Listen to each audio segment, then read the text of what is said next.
If it cuts out at any point, just let me know. And fair enough. We'll just keep nodding our head and let you talk silently. We'll pretend to understand what you're saying.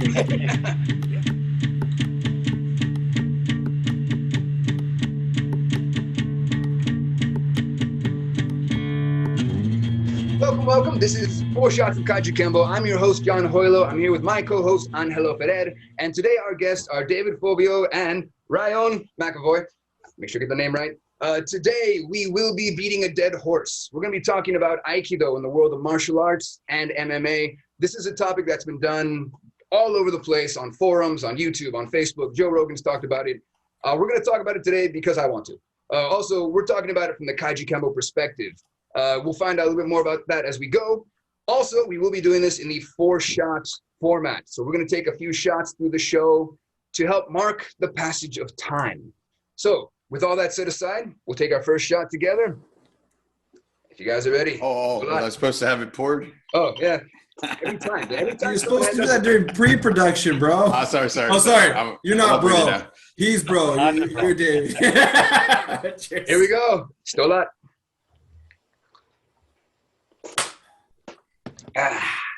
All right, so for those who don't know, Kajukenbo is a mixed martial art coming from Hawaii. Started around the year 1947, 1950, depending on who you ask, what you're talking about. Today, our guests, Dave and Rionne, have some experience with kickboxing and wrestling, but they both have black belts in Aikido as well. And that's why I wanted them to come here and talk about this. Just so everyone knows what's going on, I want to ask you guys about your timeline very quickly. I got into Taekwondo in 1991. I found Kajukenbo 1999. I've been with it since. Dave, what is your timeline with martial arts, just to get started? I was a very non-athletic child, and when I hit university, I decided I wanted to change that. So I had a friend in high school who had experience with a lot of different styles of martial arts, and I didn't know what I should do. You know, you got 18 choices in front of you, especially at a big university. There's all different kinds of clubs as well as private dojos. So I asked my friend, like, what's good? And he looked at 5'8" me, and he's like, you're not that big. So you might want to do Aikido. I think that could suit your physique, at least to start. So I joined my university's Aikido club. And for people watching in Japan, that's totally different than Japanese university martial arts clubs. It was more like a dojo that was using the university space, and it included students and community members and faculty members. So it wasn't students only, and it wasn't super hardcore. It was just basically like a regular Aikido dojo, I would say. I moved to Japan in the end of 98, and I partied through my first year and didn't do any Aikido. So like around the year 2000, I finally got into a dojo here. My dojo is an Aikikai style. So for people not familiar with Aikido, just the main lineage of Aikido is called Aikikai, and that's still run by the grandson of the original founder of Aikido. And my dojo is associated with that overall group. And I've been doing that since the year 2000. Black belt 2005, second degree black belt 2009, third degree black belt 2016. Cool. And you've done some other martial arts too. I know you mentioned you did Kyudo before, right? I used to do Kyudo, and I have been practicing Kajukenbo for the last few years with Sifu John. Yep. Just to let everyone know, I'm going to be biased. Dave is also working Kajukenbo with me, so he's one of our guys. Anyway. Rionne, how about yourself? What's your basic timeline so everyone knows what you're coming from? Well, we just made a joke before we started here that Dave's name translates to fat ass in Japanese. It's kind of where my story's going to start. Okay. I think you guys might have heard this at the Budo camp when I did my big speech there, but I'll tell it again. In that when I was 8 years old, I was on a school camp, and a big, fat, borderline obese 12-year-old walked past me, and I said to him, "Hey, fat ass." And he turned around and punched me as hard as he could. No words. It was over in seconds. I went home. My dad was like, not why did you get in a fight? It was like, why didn't you fight back? My father was born during World War II in the north of England, where you grew up fighting. That's all you do. You fight. And if you go home crying, his father would send him back out. Go fight the kid. Don't come home till you win, and no crying. So he's kind of that old school, hardcore kind of way of thinking. So he enrolled me in the local Taekwondo school. So I got the Taekwondo background like you. I'll cut the story very short, but 5 years in, I'm in the Australian junior Taekwondo squad. We're trying to get into the Olympics. I wasn't old enough to be an Olympian, but, they had this thing. I think it got into the Olympics around 2000. This was probably around 94 that they were pushing for it. And I was pretty good at it. And the old man said, you know what? You can't punch your way out of a wet paper bag. I'm pulling you out. So at my peak, he pulls me out and he puts me into karate. Did that for a little while. He actually found Aikido himself because there was a British woman in Taekwondo and her husband was doing Aikido. So that's the Aikido connection. He started it and he ended up getting a son dan, third dan. Anyway, long story short, through high school, I do karate and I ended up quitting to play basketball. It totally destroyed my dad. It broke his heart that I quit. He didn't talk to me for a year, basically, because I quit karate. But if you guys remember way back in the day, there was the very first ever chat program called ICQ. You remember that? Yep. It was before anything. It was around 2000. And on ICQ, I happened to randomly come across my sensei's daughter, who I was totally in love with as a teenager. I had no intentions of going back to karate. I only had one thing on my mind. She said, come down to the dojo. So 19 years old, I go down to the dojo. Hadn't been 4 years since I've been there. Not planning to do karate, planning to, you know what. Yeah. The mother pulls me into the side room after the class and says, hey, so here's the papers. And I couldn't say no for whatever reason. I rejoined karate on the spot. The mother was a great saleswoman. Fast forward 6 months later, I'm my state champion of karate with an orange belt on. There's a funny photo of two dudes on the podium, but both black belts, and I'm in the middle with an orange belt. But it was under 65 kilograms group, so I was a tiny little guy. That got me to Japan. I quit straight away, much like Dave. He told a story about how he was partying. Well, I found Roppongi when I was 20. Oh, no. And there was no karate going on. That's not that kind of rowdy, no. No. There was some Newaza going on, but there wasn't much there weren't much martial arts going on. But I always thought, you know what, since I was a kid, I always wanted to either be, you're going to laugh, a Hollywood action star or a professional wrestler. It was either or. Yeah. Everything up until that point had to be either one of them. Ended up being, I tried to do the action thing first and I made a short film and I absolutely sucked. I found out I was better behind the camera, but the dream of being a pro wrestler came true. So is it all right? Keep going? It's a couple more minutes. I'm not going to bore you guys here. You guys jump in anytime you want. You got a question. Yeah, go keep going. Right. So anyway, I decided to join the Hombu Dojo Aikido because I saw that opening scene in Steven Seagal's movie, and they go above the law. We'll be talking about him later. Keep going. Right. So I saw that and I was like, hey, that's that stuff my dad does. I can do that. That looks easy. And if I want to be an action star, maybe I can do what he's doing. So that was my entry into Aikido. But as soon as I got to Aikido... You want to be Steven Seagal. You want to be Steven Seagal. Okay, right. Come on, there's a lot of dudes around that time who wanted to be like Steven Seagal. I agree. Yeah, we'll get onto that later. Right? I wanted his ponytail too, but I lost it. Anyway. Well, as long as we don't run like him, that's the only thing. Oh, I saw that video. I know what you're talking about. We'll get on to him later, huh? But yeah, we will. So, doing Aikido, I was like, man, there's something missing here. I always knew from the beginning there's something missing in this art. And because having the karate and Taekwondo background, I knew something was missing. So I kept going at it. But then I found my friend Eric, rest in peace, who passed away at a very young age of 39. He was a professional heavyweight kickboxer. And he said, come into kickboxing, because I told him I wanted to get into professional wrestling. He's like, you never know, because in Japan, MMA guys do kickboxing. Kickboxing guys do MMA. Pro wrestlers do MMA. They don't usually do very well in MMA, but they try it. So you never know. It's like, jump into the kickboxing dojo, and you never know where that might lead. Well, it led straight to pro wrestling because about 4 years in, there was a fortune teller in the kickboxing dojo, and she offered to read my tarots, my palms and tarot cards. And she said, your life is totally not where you want to be. It's probably one of those standard questions they ask you. Yeah. But what do you want to do? Is like, well, I really want to be a pro wrestler.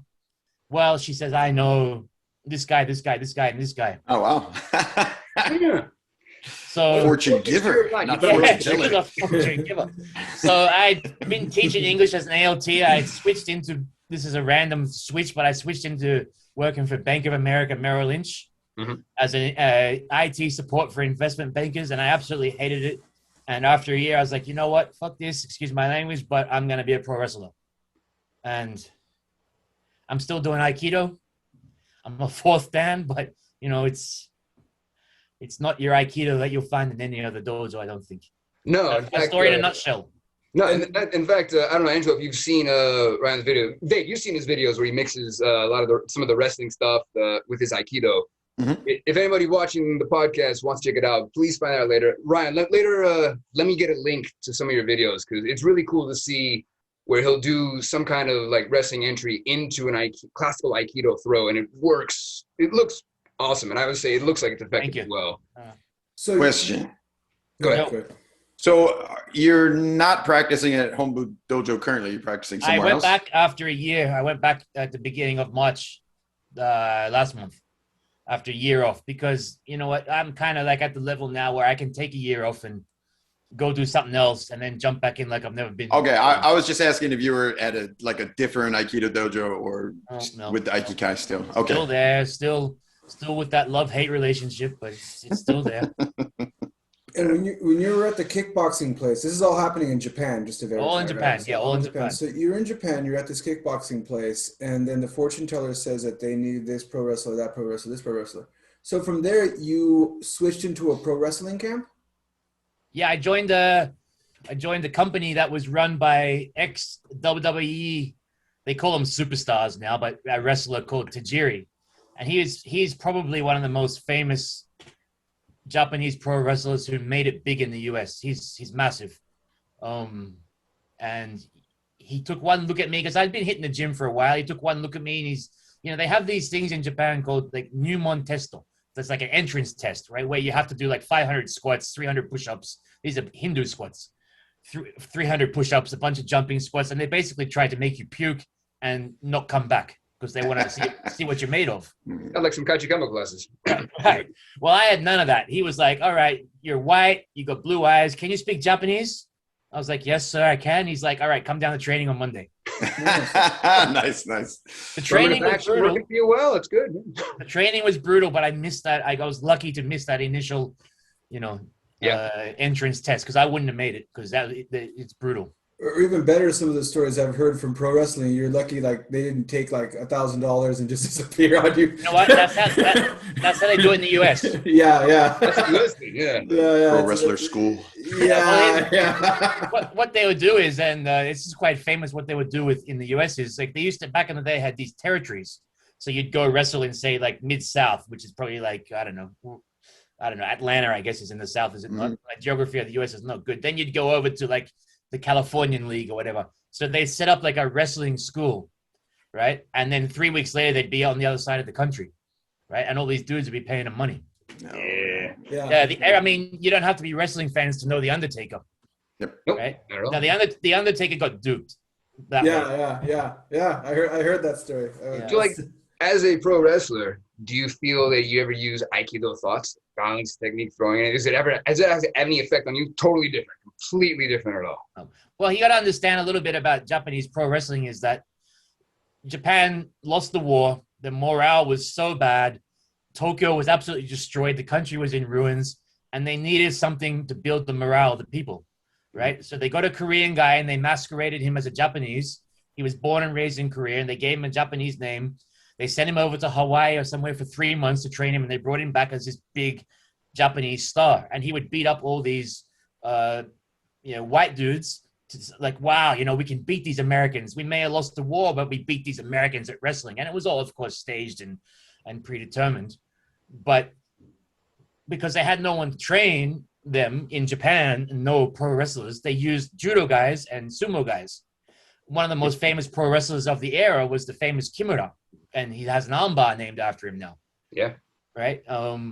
So the training is a mix of judo, sumo, and catch wrestling, which I still do right now as well. Sumo is always an interesting thing too, because I think the stereotype of sumo is very basic and simple, but once you work out with sumo guys, a lot of the things they do is not that simple. I was surprised at how flexible the sumo guys. You got these huge guys and they can do the full splits like it's nothing. It's Crazy, amazing. Yeah, crazy. Now, how would you guys, Dave and Ryan, both of you guys, how would you describe Aikido in a couple sentences? What is it? I mean, not only to people who don't know it, but to people who misunderstand what it really is. Tag you it. Yeah, I mean, usually when people say, what is Aikido? It's often that kind of question is coming from people who don't know almost anything about martial arts. So they've heard the names karate, judo, Aikido. I tell people with zero knowledge of the martial arts that it is, it's a lot of throwing people and joint locks. And then they go, and then they still don't know what I'm talking about. That's like Kajukenbo, bro. What do you do exactly? Well, it's like karate. And then people who know just, have some knowledge of maybe they've done karate, but they've never done Aikido. And they're like, okay, but they might have seen some videos and they're like, what's Aikido all about? And then to those people, and then sometimes people will say to you, like, I was at a bar last night and had this exact conversation with the bartender. He's like, I want to learn Aikido because I'm not a strong guy, and Aikido is all about using your opponent's momentum against them. And so I was like, yeah, okay, that's like a concept. That's the problem. I think a lot of people say that, actually. It's about the momentum thing. But right. But I think there's like an image out there that you could just be a totally scrawny guy, and because of your amazing techniques, you could just start throwing around people that are twice your size. And sort of anyone who's done any kind of serious martial arts will just tell you that's like the furthest thing from the truth. So there's a lot of misconceptions. Well, even the founder, he had some training before he got to Aikido. What was he trained in? He's a Daitoryu guy, Daitoryu Aiki Jiu-Jitsu. So he never actually did the Aikido that we know today. Okay, really? That was more of his son who developed that. He was trained in at the time, the Koryu Jiu-Jitsu, there were many different kinds, but he was trained basically in Daitoryu Aiki Jiu-Jitsu, which is somewhat similar, but it's a different animal. Right. And a lot of people point to him like, look, he's a little old man, but he had this great technique. But, as the stories go, he was an incredibly strong person for his size. Yeah. And an incredible, apparently, one of the original incredible mixed martial artists of Japan, willing to take on any challenge, fight anybody, which is totally against the ethos of, when his son took over and took it a completely different direction. I think that's a big thing too. A lot of people feel this is one of the problems, I think, in Aikido, and we're going to get to this in a second as well, that everyone, I think one of the big problems with modern Aikido is that a lot of people who get into it don't have experience getting punched in the face. And whereas the original founders had that experience, and that changed what they were teaching and how they were using it as well. And on that note, it's about time for our next shot. So if you guys are ready. This time Dave's ready. Here we go. Pre-poured. This is a question for everybody. Angela, you as well. What complaints have you heard about Aikido? Whether they're well-founded or not well-founded. The people complain that shit don't work in MMA. What exactly did you hear that is bad about Aikido?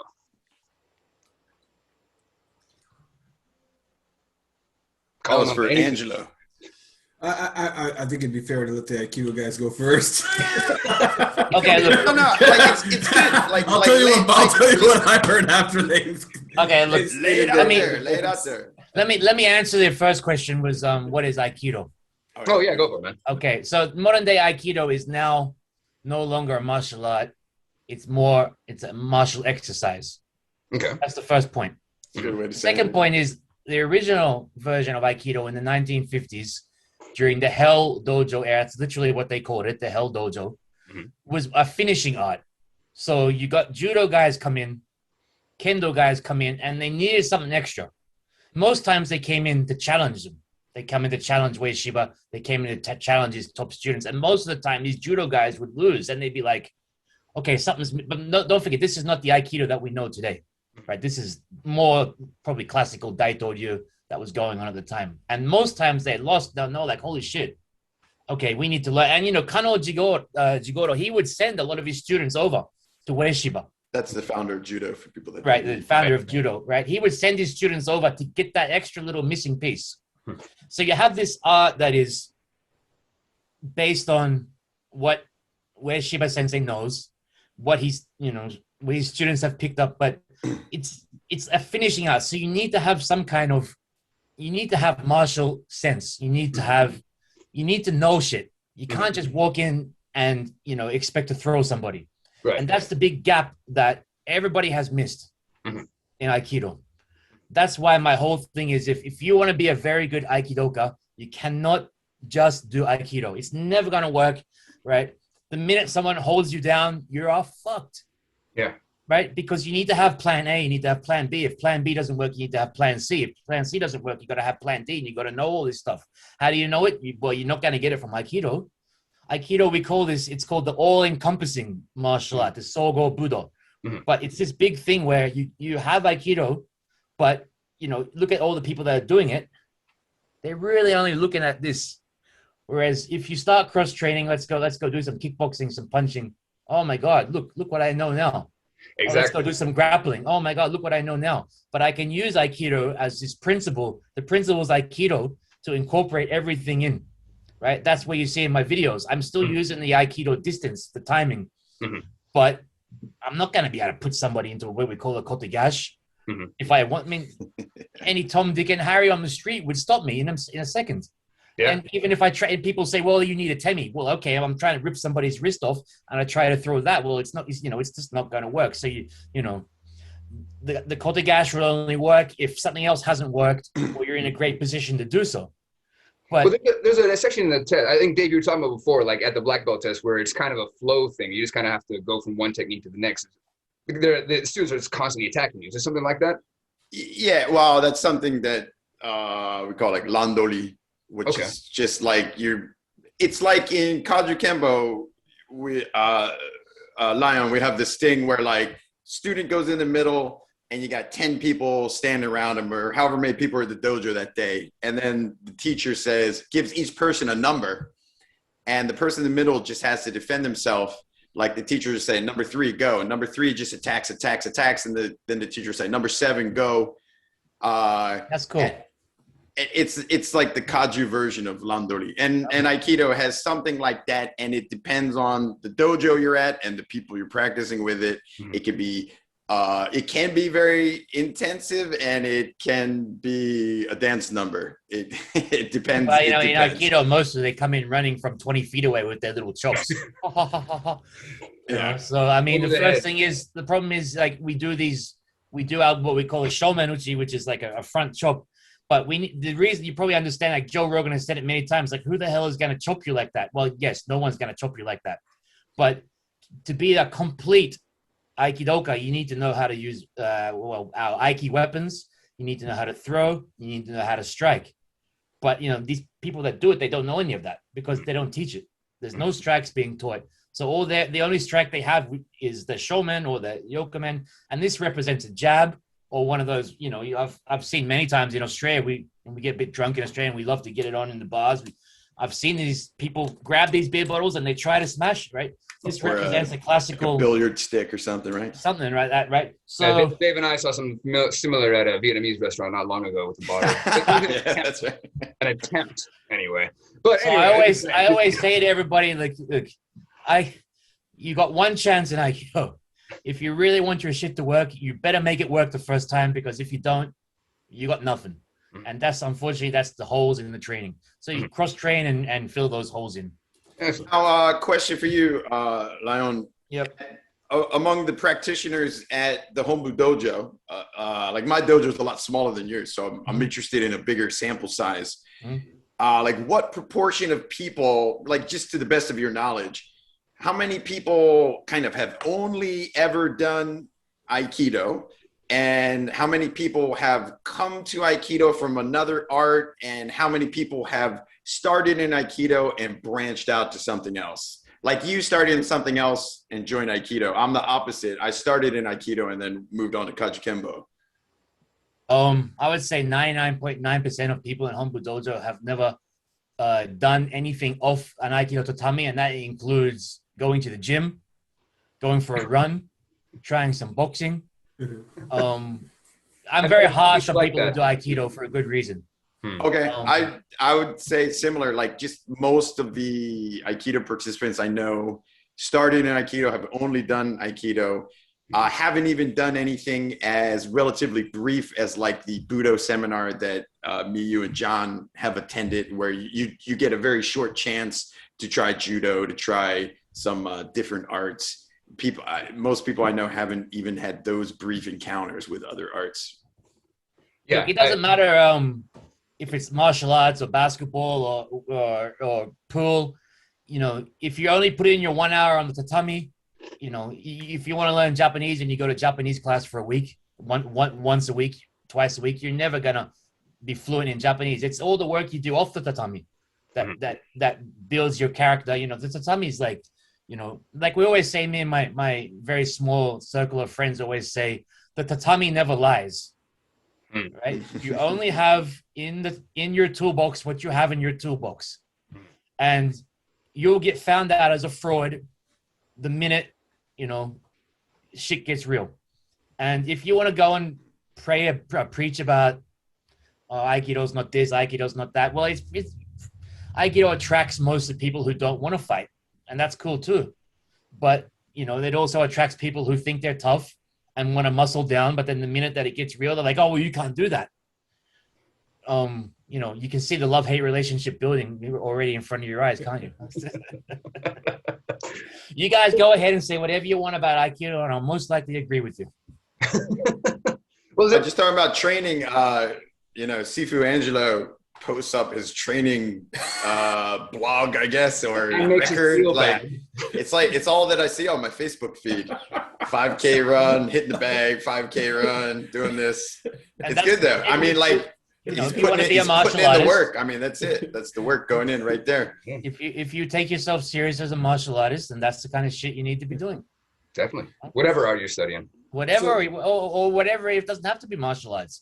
If you want to be a good basketball player, I was at a junior high school the other day, and I said to the kids that playing basketball, I was like, you know, you guys need to be dribbling the ball as much as you eat food.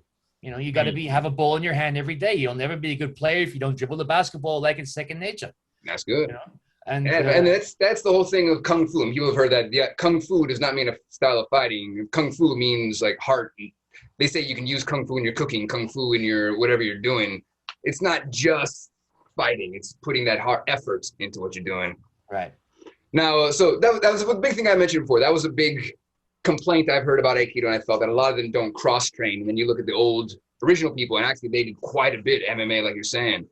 So let's make this real interesting. Angelo, what are the complaints you have about Aikido? Dave and Rionne are ready for your questions. All right, so I personally can't have complaints about something that I've never done. And going off of something I talked to with Coach Mickey Lopez, I don't tell another cook how to cook.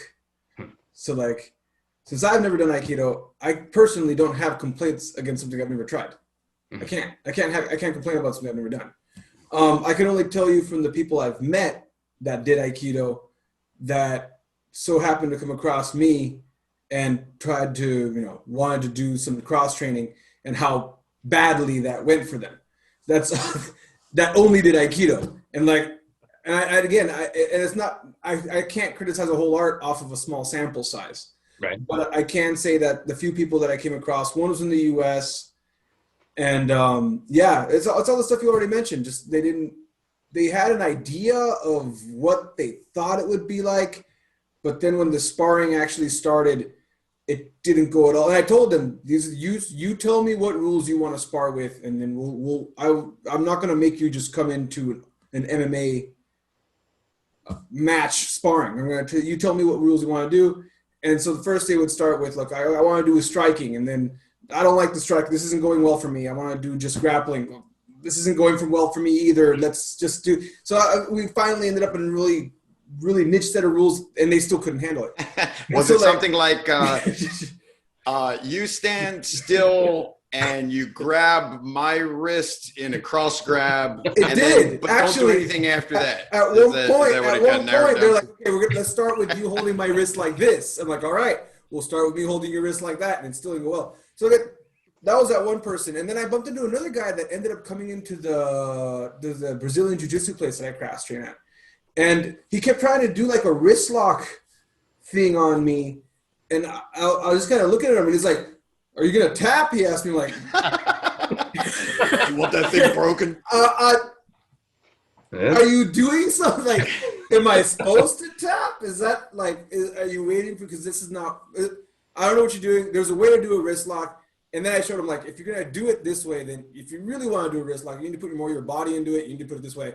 And then it can happen. But to be honest, small joint manipulation during any type of fighting scenario, and this goes back to my conversations with John, not John Hoylo, but, Hackleman, John Hackleman, Chuck Liddell's coach. So he was always talking about the difference between gross motor skills and fine motor skills, and how, like, when you're in a rush and during sparring or during self-defense on the street, gross motor skills will always outdo fine motor skills. That's the first thing your body's going to work on. So that's definitely true. Definitely true. One of my favorite lessons I learned from a guy with knife work and grabbing and everything is the C clamp. It's, you're not going to try to Bruce Lee and try to catch someone's hand. The idea of just kind of randomly just throwing out this big clamp, make contact, slide down to where you're going to grab. There's no way you're going to and grab the handle. It's impossible.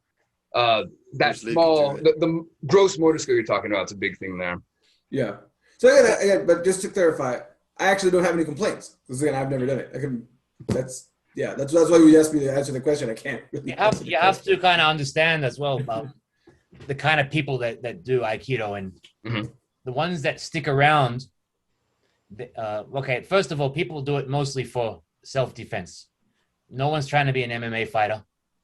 No one's trying to be any kind of professional fighter. What they're trying to do for is mostly they're trying to do it to get fit.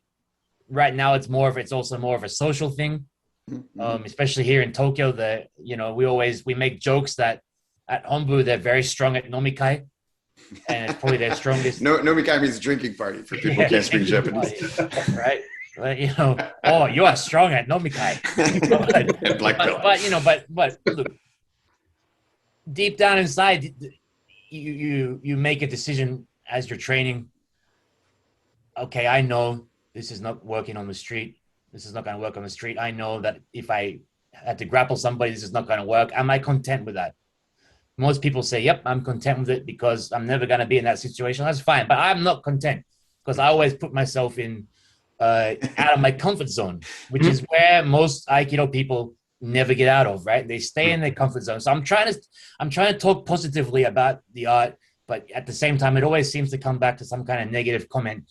This time it'll be that people train in their comfort zone, and it's totally the wrong way to train. I don't do gi, Brazilian Jiu-Jitsu gi, but I do no gi. And a lot of the guys that come down on Sundays, they want to just get that extra, they do their home training wherever their dojo is, and they come on Sunday, and both these strangers, and I get grappled with professional MMA fighters and guys that do BJJ 5 days a week, and goddamn, am I out of my comfort zone? It's like there's nothing to be scared of because you're just gonna get tapped, and I have no problem tapping. Yeah. Right? But so automatically straight away, there's no ego because fuck it, I'll just tap. And then I know that, hey, this guy beat me 3-0 last week. Now, if I can get one if I can get it to 0-0 in a month, or if I can get him 1-3-1 or whatever, that, you see our progress. But it's improvement. The problem with Aikido is that we stay in our comfort zone, which is I'll do this and you do that. Okay. And this is down more to probably the Japanese way of teaching, and also just the Aikido community in general, which is that, the people that are attracted to the art. Yeah, I can't say to them, hey, you should be doing this because, you might get punched in the head on the street. That's not, everyone does it for their own reason. And, that's cool with me. Just don't try to muscle me down while we're training. That's the only thing to keep in mind. That's excellent points. One of them is the idea that, you're complaining, you're criticizing your own art, and that's what you should do. I think, Angelo, recently we were talking about cults of all things, and the cults in martial arts. And if you think your art is perfect and there's nothing wrong with it, that's a problem. Every art has a problem. I love Kajukenbo more than any other martial art, but there are problems and there's things you can play. There are very shitty martial arts Kajukenbo instructors out there, and they are out there, and I'm going to say that. I mean, the thing is, you have to be able to criticize your art. The fact that you say anything bad about your art, but you still train it, says you have faith in what it can do, but you care about it. You love it, and you want it to improve. And that's what we should be doing. And you see the possibilities that the art has. Exactly. The possibilities that are there. Now, it's about time for our third shot, if you guys are ready. Wow. Time is flying. Yeah, I told you. Marking the passage of time. Salud. So, this is the question. Of course, it's been done by many people. Steven Seagal. Let's get back to that. Now, Dave, and I've heard some of the stories of him, and the question, of course, is always the same. How legit is Seagal? From what I understand is that he, as far as in the Aikido world, when he was young, he was a very legitimate student and eventually teacher. I mean, he was, from what I understand, he was training mostly around the Osaka area. But there is some video of him, like at once a year, there's a big Aikido event up in the Tokyo Budokan, or the Nippon Budokan, sorry, which is in Tokyo. And there's a video of him performing there, because I would call Aikido Embu a bit of a performance. It's not a competition. Embu meaning like a demo, right? Embu means demonstration. And I think he had legit Aikido skills when he was young. Now, after he went all Hollywood, he got into a lot of different esoteric stuff. But I think when he was younger, he was really into Aikido. He trained really hard. And I think he, as far as what people consider mainline Aikido skills, he was good. All right. Can I unleash on? Go for it. Wait, do we need to make this a 5-shot night? Where are you going to go with this? Go ahead. All right. There's two things you can't deny about Steven Seagal. One, he helped spread Aikido around the world. For sure. That's right. He spread martial arts, I would say, in a sense. He was in the 90s, 80s, but 90s. You can't deny that he's a total crackpot. Yeah. He is total nut job. Yeah. Now I think I don't think he was like that when he was like in his 20s or 30s. Maybe not, but I think he believed his own hype, and he believed all the roles that you look at all the roles that he plays. Every one of his movies is three words, right? And he's always this Navy SEAL with special training or whatever, And I think he ended up starting to, he's also a Buddhist god. That's what he thinks. That's what I've heard. I've heard he's Buddhist. He considers himself a god. I think he's been given some kind of special title. Like if you watch his movies, I'll say real quick, he's like the opposite of Jackie Chan. Jackie Chan gets hit more than the guy that Jackie Chan beats at the end of the movie, right? But like Steven Seagal never takes one punch like the whole movie. Like nothing lands the whole movie. Right. What I will say is, first of all, he's 6'4", right, or something. Now you go look on YouTube and you'll see a clip of him on the Merv Griffin show from 1978. And they call him Steve Seagal. So his name is Steven Seagal, right? The Seagal is kind of probably like Stephen Colbert, who's probably really Stephen Colbert. So but you look at the little Japanese guy that he brings with him. He's like 5'5", And Segal's this big dude. Okay, so first of all, he's big. He trained mostly in Japan. No doubt he's got some legit Aikido skills, but he's fucking big. Yeah. Right? And now he's fat as well. Now he's big and big. Body weight. Yeah. Now he's big and big. And you know, the body doubles that he uses are half his size. He went through 5 years of having a voiceover guy who would he had a different voice for 5 years. For real? I didn't know that. Okay. At the end of the day, the thing about Aikido is day, you mentioned the size of him. And again, this is going back to how these techniques work. I mean, you look at like MMA fights, how even like the reach they have or the height, they try to get everything exactly the same, because even a couple inches difference in height or reach is a huge difference in a fight. And here we come again. This guy's 6'4", working with a guy 5'5". This is one of the misconceptions about Aikido. People think, oh, I'm not strong or even particularly fast, but if I train Aikido, I'll be able to throw people that are bigger than me. And if you go to Aikido dojo and you only ever do Aikido, some people might actually think that that's the case until you get out of an Aikido dojo. Well, I'm going to go ahead and jump in and say something super controversial. Okay. Same happens in Brazilian Jiu-Jitsu. Let's hear it. All right, what you just said, same shit happens. When I went into my first official, because I just like bro. You're not even getting Ryan's name right. His name is Bro. he talked about, he was talking about how people will only stick to one thing and they never branch out of it. And I've met BJJ guys in Japan that do the same thing. Also, like when I started from no-gi, purely from MMA into no-gi to do MMA, and then I kept doing that. And then when I came to Japan, I caught up with some people that did catch wrestling, shoot as what is that? What's that saying for catch wrestling? Catch can. I met some guys that did that and submission wrestling, and that did that for a while. Then I finally started doing gi Brazilian Jiu-Jitsu, and I was kind of shocked at what I found, because I found something very similar. People who only did Brazilian Jiu-Jitsu who thought that size didn't matter. Did they sit on their ass straight away?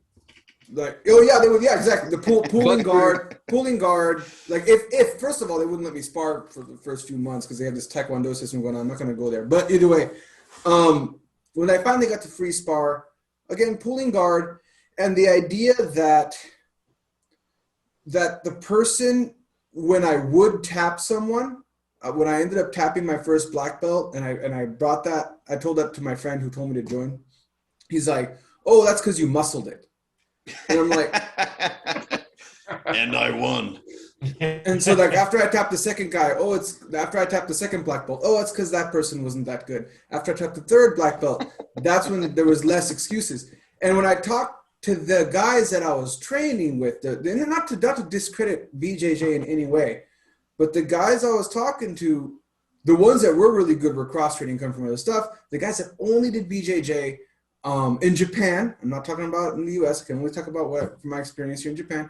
Same thing. They were always looking at my training and be like, man, you run? Man, you lift? Whoa, like, how dare you? No, they were just like, wow, that's really impressive. You do all this stuff, right? And I was just like, I thought that's what you guys were doing, like, because that's what the Brazilians are doing, and that's what every guy at the Worlds is doing.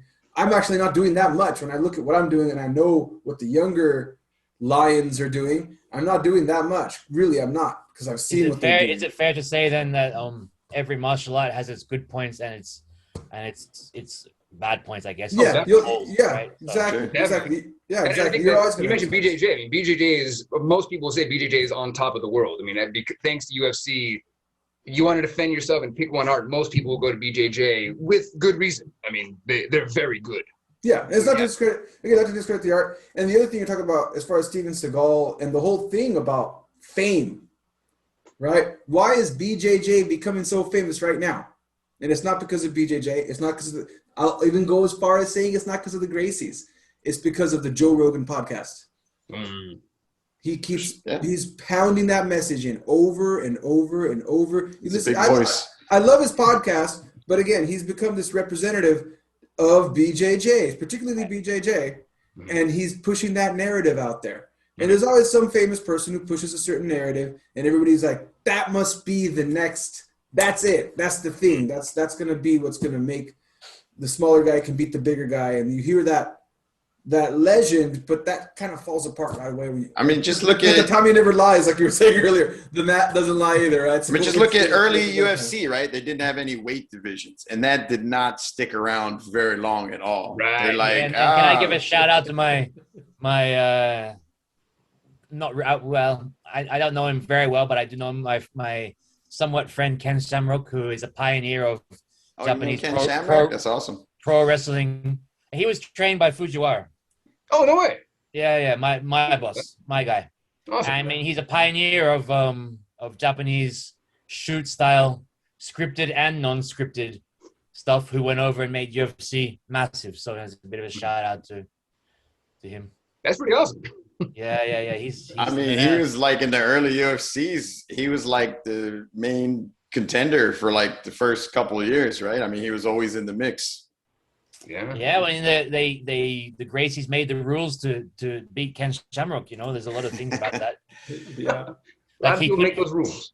Who is the wrestler guy? Dan Severn? Dan Severn, yeah, he tapped him pretty easily. Oh, God. Because you mean we always say this thing: styles make fights. We know that, and that was very simple. Severn was going to come in and shoot on him because he's a wrestler. So Shamrock talked about it. He knows that this guy's going to shoot on me, so I know how I'm going to get him. And he choked him out in the guillotine. I think that's how Chuck Liddell did so well. Because again, in amidst all the whole BJJ coming out, Chuck Liddell he lost a few fights, but the thing is, then he improved his ground game, not to choke people out, but to defend it. Right. He knew they were going to do that. They defend it, get him stand back up, and then he would knock him out. And he had a background in wrestling. Mm-hmm. Yeah, but he never used it. That's the big thing. It's like he used it, to a point, but most of his wins were not chokes. They were kicks to the head and punches, and that was the big thing, is just learning how to defend it. Hey, sorry, did you guys see Wiseman's ankle break today? Snapped his ankle? No. What? Oh my God! I heard online. I haven't seen it yet, but. Yeah, oh my God! I'm not gonna even talk about it anymore. You guys got to check that out. All right, this is coming next. Next podcast. You remember Anderson Silva did it? Yeah, I remember that. That was a nasty one. It's one of those. Oh no! Like off a leg check? Broke from. No. He kind of stepped back and lost his balance, and his ankle just fucking.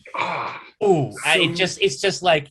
So maybe it was after a leg check, it was already busted. Then he steps into it and it snaps. Yeah, it kind of looked like he just evaded and stepped back the wrong way and just landed how you do it in basketball where you get that strain, and but this one just snapped and his ankle was just hanging loose.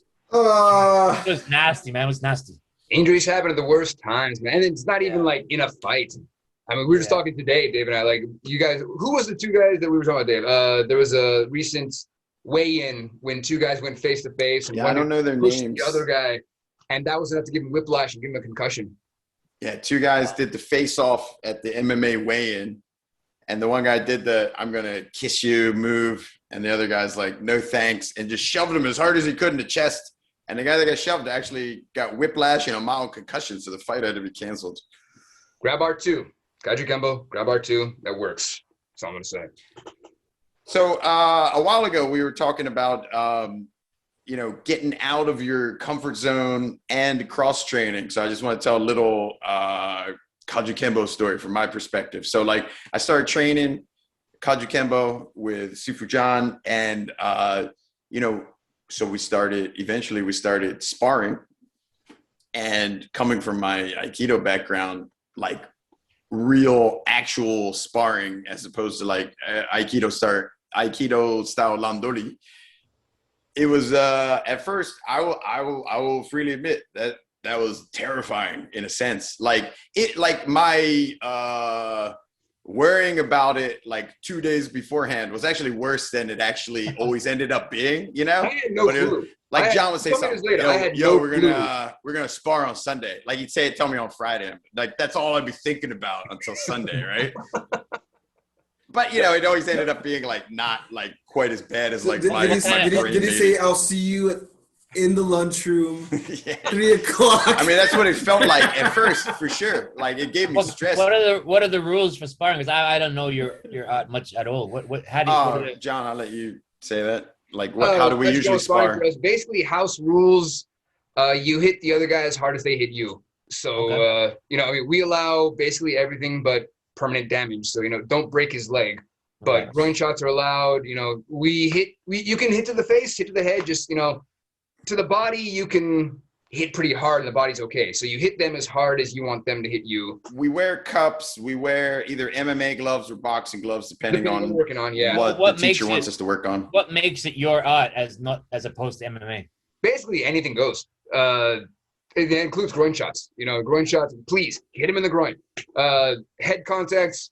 We allow head contact, but we got to have control. So, this is the thing. To the body, we're conditioned to take it. To the head, ease it up, touch contact, make sure you don't get hits too hard. But basically, anything goes. One quick distinction is, before we start making it sound like it's something hardcore. It's not Fight Club. Here's because I Talk about that. I did a lot of Kajukenbo sparring before I did official MMA sparring. And I realized real quick the differences because I started getting in trouble in MMA sparring.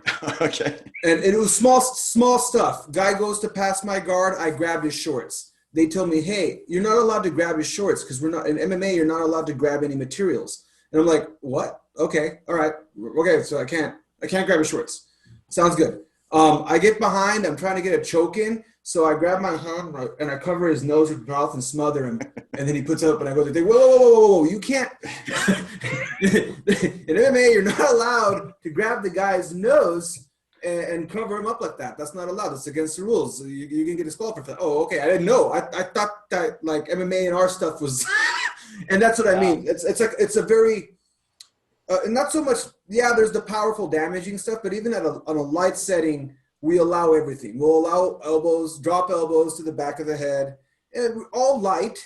All within the parameters if you want to do it, or hard, depending on what the golden rule of how hard you want to go. In my class, I always say, keep it as light as possible. I don't want anybody getting any type of injury. But we do allow anything. I will allow anything as far as no eye pokes. No eye pokes. I think that's a pretty good idea. There's the whole point that even if you're training full contact, whatever, the hardest core fighters will not train 100% sparring every day. Even then, you don't want to get hurt because even if you're a badass, you're sparring somebody 100%, you're going to get injured by chance. So, of course, we're not going to do 100% every day. But, yeah, he's right. We allow everything, groin shots. If you hit him, poke him in the eye, that was a good poke. Take a few minutes, relax, make sure you can blink. Okay. Nobody's trying to poke anybody. No one's trying to poke anybody, but if someone gets poked in the eye, we're not going to exactly be scolding anyone for it. Exactly, yeah. So, good shot. So that's pretty much, I guess, when you were asking what's the difference between MMA sparring and Kajukenbo sparring, it's a little more laxed on what's happening as far as there's really no rules. So MMA is like this hybrid art that's really only come about basically since, when do you think people started training in MMA? It's since UFC got big.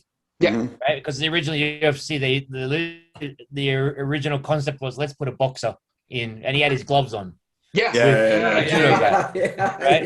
That guy got destroyed. I remember that. Let's put a karate guy in, he had his gi on with, a kickboxer. So, and they had no rules. They had zero rules. They had the ambulance on call, right? But there was no such thing as MMA at the time. Yeah. Right? That's this hybrid art that's like, well, you know what?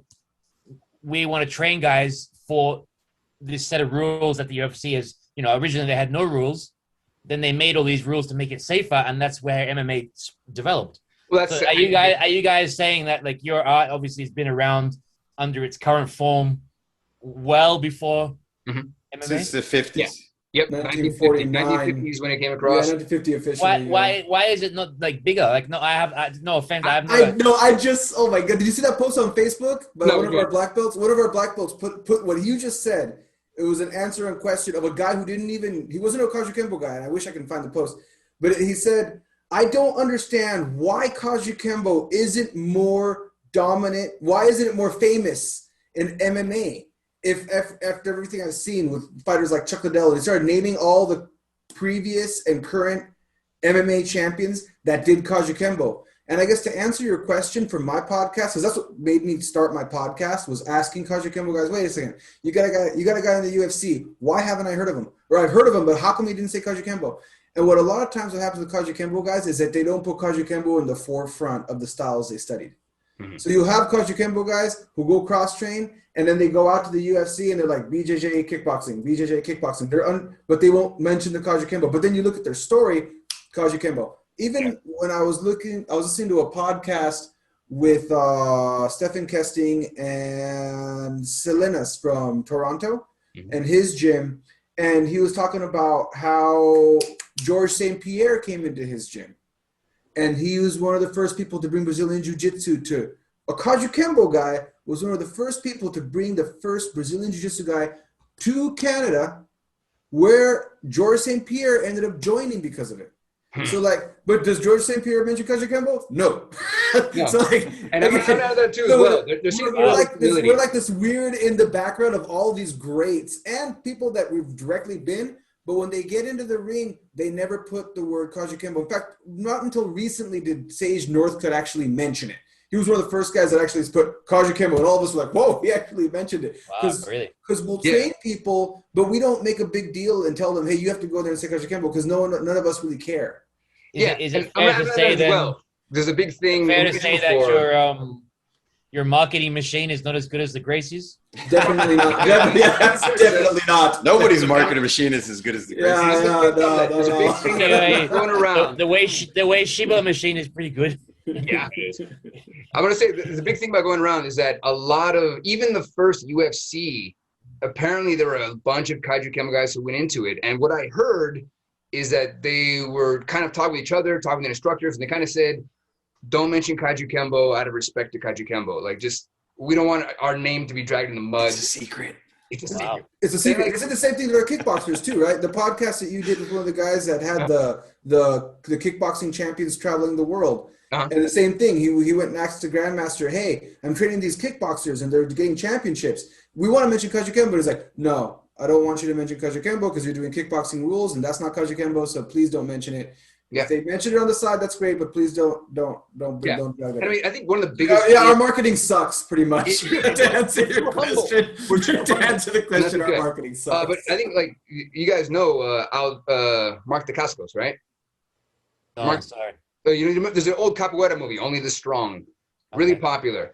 Mark Dacascos has been in a bunch of other stuff. He was in the most recent Hawaii 5-0 reboot. He's like one of the bad guys in there. Okay. Mark Dacascos was also the Crow in the TV show. Okay. His father was really big and among the founders in Kajukenbo. Mark Dacascos is a Kajukenbo guy. All the Kajukenbo guys know Dacascos really big. In fact, we have our 8 mental aims. It's like our Bushido. We have these 8 things: patience, perseverance, belief.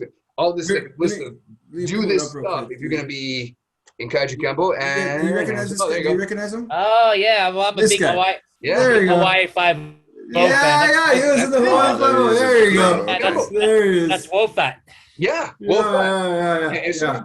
Maybe my wife is listening to us. She loves Wolfat. She loves this guy. And Ryan, we're going to talk later about Ladybeard because she also loves him. But anyway, yeah.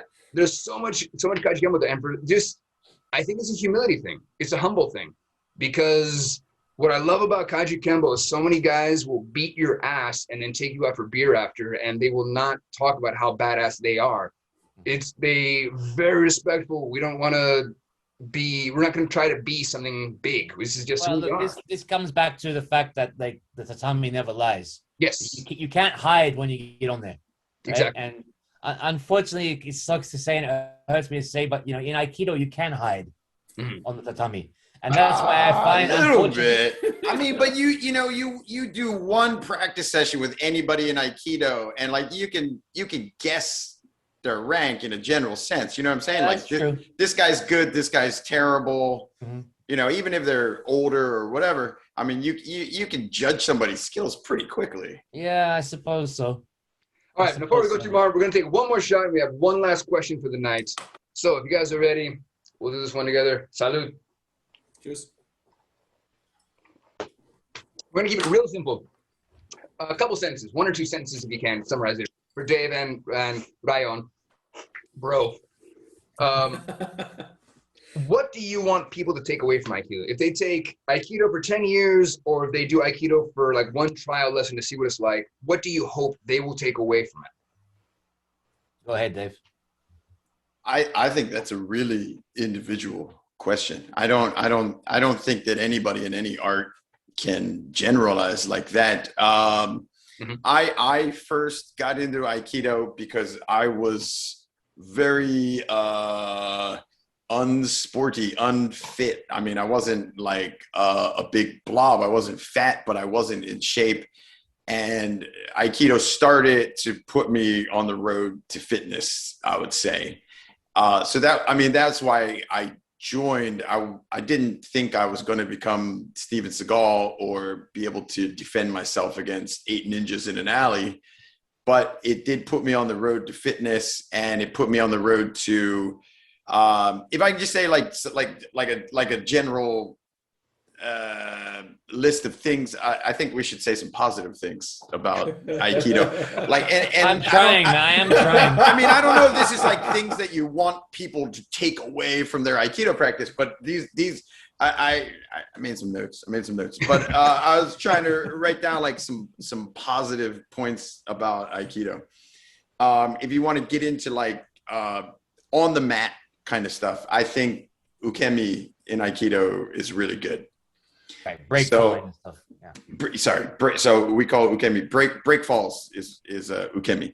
So this has benefits like outside of Aikido. I mean, just very small story. One time I was snowboarding and just caught like a hard edge, and I just I didn't smash my teeth off the ice. I was able to do a somewhat Aikido-esque break fall and not hurt myself. That was like a real world application of break falling, right? The other thing, technique-wise, I would say is the concept of getting your opponent off balance. If you're talking about sports like boxing, you're not really trying to throw the guy down to the ground in boxing, right? You're trying to smash his face in, right? So getting the guy off balance is not a concept of boxing, but it is in Aikido and a lot of other arts, jiu-jitsu, judo, wrestling, those kind of things. And I think those concepts are very good, even if you want to quibble about the efficacy of actual techniques or not. The other thing for me personally is my dojo that I'm a member of here in Okayama, Japan, is super traditional. And I think that's good and bad, but it has a lot of good. As a foreigner, when I moved to Japan, like being able to join, I'm the only foreigner in my dojo now, and that includes like my dojo here in Okayama City, but also like our greater group, which is like a group of like 40 some odd dojos. I'm the only foreigner, so just getting myself into that kind of Japanese culture is something that not a lot of foreigners do. Now, I guess if you go to the Hombu Dojo in Tokyo, I think there's a ton of foreigners there. No, so many at the moment. Okay. Yeah. But I mean, traditionally or recently, right? Like, so I think it's a bit of a different story, and it's depends where you live. That's why I used to like Hombu so much, is because around May, when the old Japan Aikido demonstration was on, you get like all these people coming over from different countries. And then they'd hang out for a week. For me, it was like, I really don't want to sound big-headed or anything, but it was always like nice, fresh meat, right? And you try to find like the Russians or the and the Brazilians who had it like as many badges on their Aikido dogi as they do in BJJ. But now, no, it's just a small dedicated group of foreigners in Hombu. Okay. Well, speaking of Russians, we didn't talk enough about Steven Seagal, but we'll come back to that another day.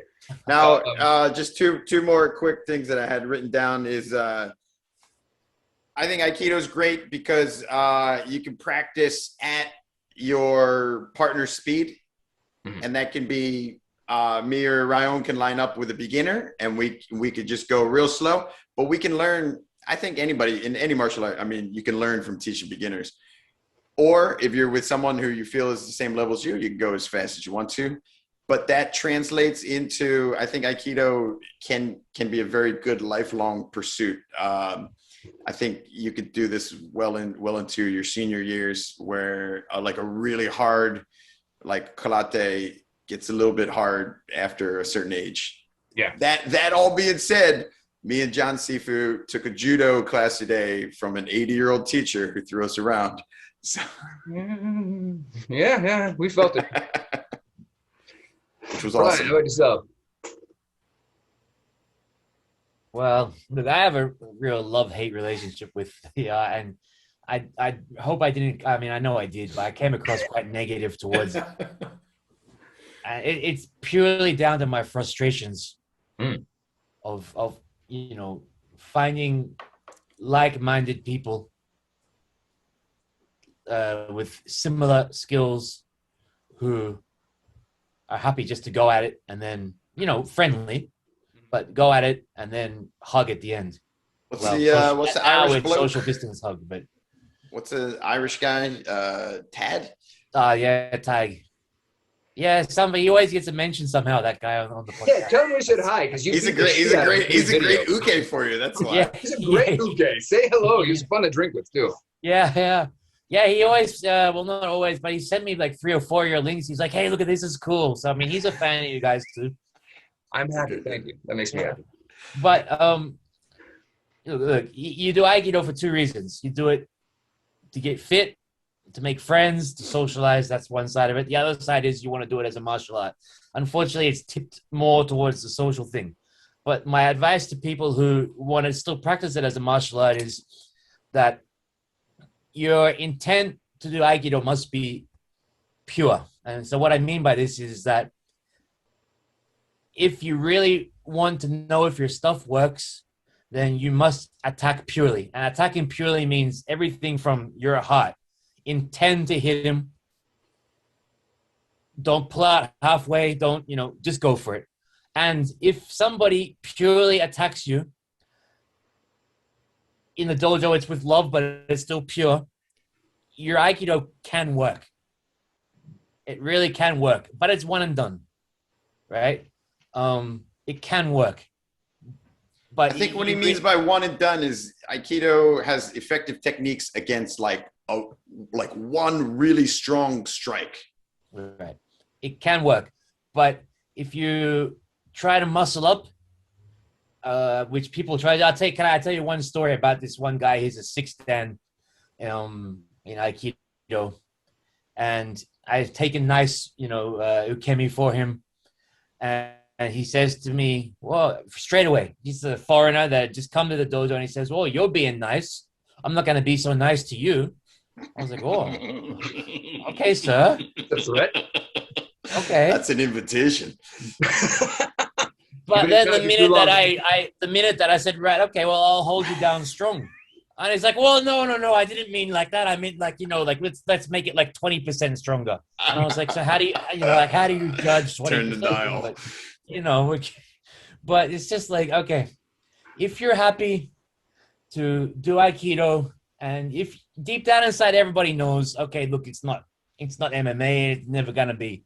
If you're content with that, very cool. I don't have any problems with you doing it. But if you think that you can muscle out somebody and and throw these shitty attacks, then look, please, let's just try to let's get real. And I'll show you how Aikido really can work. But it's never gonna work. One, it never work in a sparring situation. It's not designed to. And 2, right, it can work, but I mean, I really need something to play with, and that's the misconception that everybody has, because we rarely, I can't remember the last time anybody tried to knock my head off in Aikido. And that is a big thing. Right. So we're about finished for the show. Angela, you got anything else you want to add? Yeah, I mean, we all were talking about Aikido. I interviewed an Aikido black belt a while back in the podcast, Claudio. And Claudio was talking about Claudio. I probably messed up his name. She just called him bro. Yeah. Bro. Bro 2. Bro number 2. But what he was mentioning, because he's a Kajukenbo guy who got into Aikido, and he talked about one of the stories he said was he was doing Aikido out in Japan, and his instructor said, I don't know if Aikido would work in a real fight. Like his instructor told him that. And then he was like, what? What are you talking about? But I mean, to kind of put it together, this question of will it work in a real fight isn't just relative to Aikido. Right. I've seen this question across the board, and maybe it doesn't have to. I think that's another thing that people don't want to really go on the internet. We always want to talk about the harder styles, the styles that would work in MMA, the stuff that would work in a real fight. But when you talk about the social aspects of stuff and just enjoying something, Right. if you enjoy it, if it gets your ass off the couch to not be a fat ass, as Dave was mentioning earlier, like then really does it matter? Like if that's gonna help you get you started on your journey, then by all means, whether it's Aikido or some esoteric form of Kung Fu or Eskrima. Sorry. This is true. This is true. But you must have a good attitude when you do this. And it's my common complaint that I find with Aikido guys is they don't have a good attitude towards that. And it's one thing that I really think that we need to, this is exactly what you're saying is exactly true. But when push comes to shove, like don't try to be the tough guy. That's the only thing. I think if you took 1 year of the whole world and you analyzed every single street fight that happened in 1 year, like most of those people are not martial artists, Oh yeah. I think once you learn how to punch someone in the face, you realize that it's okay not to punch them in the face. Or you don't want to be in a situation where someone could punch you in the face. Yeah, exactly. Yeah. So, I think I would agree as well. I think there's a big thing that goes around martial arts is the hobby idea that some people do it just for a hobby. Last I heard, the average person gets into 4 or 5 street fights in their life. And so you take that's what for the average person is in 4 or 5 street fights. That's gotta be high. What that means though, you got people who like fight every day of their life growing up. Okay. They got and then you got people who like never have a fight in their life. Okay. Yeah, but mathematically it comes out like 4 or 5 average. All right. But I think the average person has like 0 street fights in their life. The vast majority of people. But the thing is, it balances out that way. So like. And again, once you train, like you're saying, you realize the damage you can do. You realize the damage this guy can do to me, even if I beat his ass. People are going to not want to fight. And then there's a hobby aspect. You just want to train to have fun. It's fun to throw people around. It's fun to get punched in the face safely, legally. You got to keep that in mind before you make fun of, oh, this art sucks. This art sucks. Why are you training that? Some people don't have an interest in the MMA gym, and that's it.